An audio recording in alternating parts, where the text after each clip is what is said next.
Canto 3. The Glory and the Fall of Life. An uneven, broad ascent now lured his feet. Answering a greater nature's troubled call, he crossed the limits of embodied mind and entered wide, obscure, disputed fields, where all was doubt and change and nothing sure, a world of search and toil without repose. As one who meets the face of the unknown, a questioner with none to give reply, attracted to a problem never solved, always uncertain of the ground he trod, always drawn on to an inconstant goal. He travelled through a land peopled by doubts, in shifting confines on a quaking base. In front he saw a boundary ever unreached, and thought himself at each step nearer now, a far retreating horizon of mirage. A vagrancy was there that brooked no home, a journey of countless paths without a close. Nothing he found to satisfy his heart. A tireless wandering sought and could not cease. There, life is the manifest incalculable, a movement of unquiet seas, a long and venturous leap of spirit into space, a vexed disturbance in the eternal calm, an impulse and passion of the infinite, assuming whatever shape her fancy wills, escaped from the restraint of settled forms, she has left the safety of the tried and known.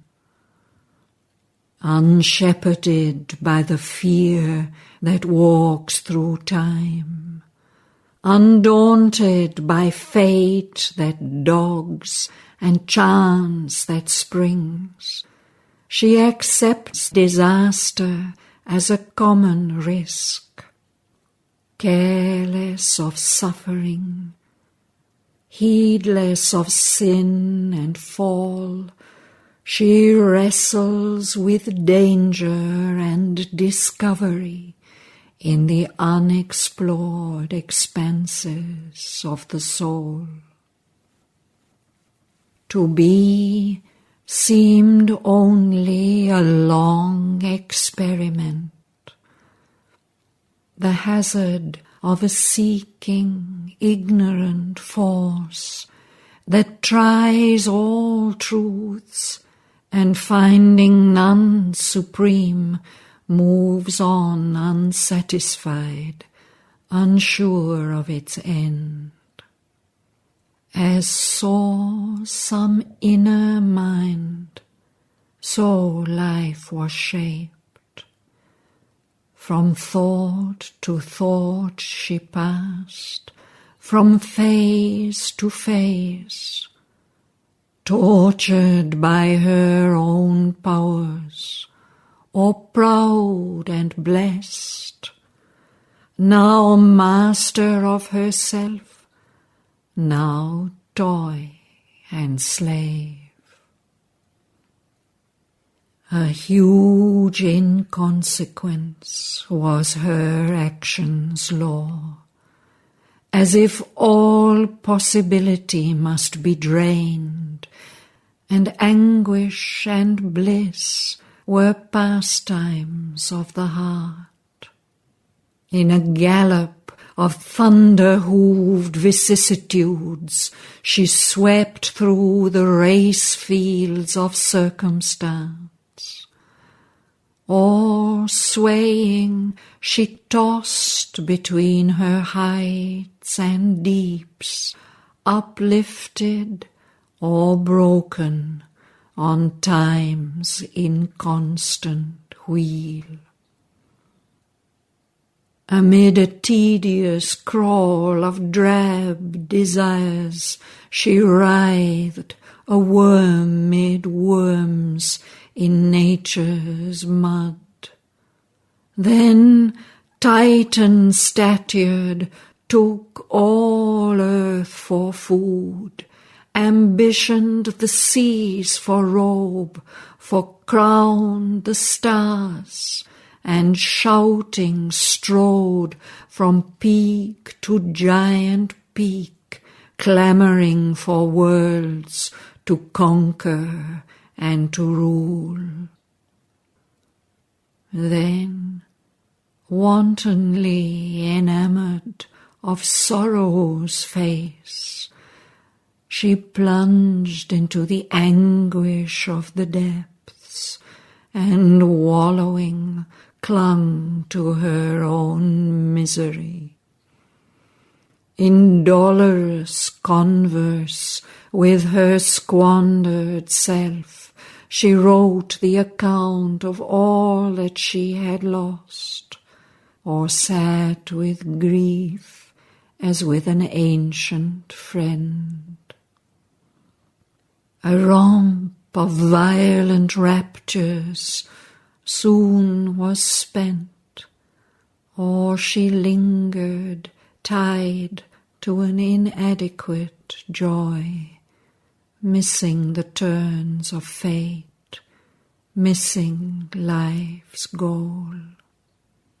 A scene was planned for all her numberless moods, where each could be the law and way of life, but none could offer a pure felicity. Only a flickering zest they left behind, or the fierce lust that brings a dead fatigue. Amid her swift, untold variety, something remained dissatisfied, ever the same, and in the new saw only a face of the old, for every hour repeated all the rest, and every change prolonged the same unease.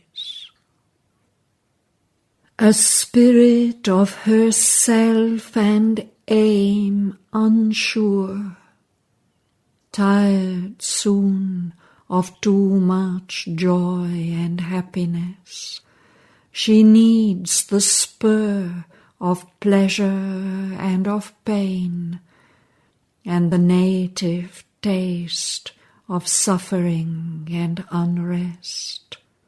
She strains for an end that never can she win. A perverse savour haunts her thirsting lips, for the grief she weeps which came from her own choice, for the pleasure yearns that racked with wounds her breast. Aspiring to heaven, she turns her steps towards hell. Chance she has chosen, and danger for playfellows. Fate's dreadful swing she has taken for cradle and seat. Yet pure and bright from the timeless was her birth.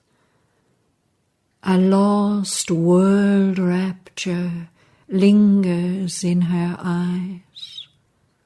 Her moods are faces of the infinite. Beauty and happiness are her native right, and endless bliss is her eternal home.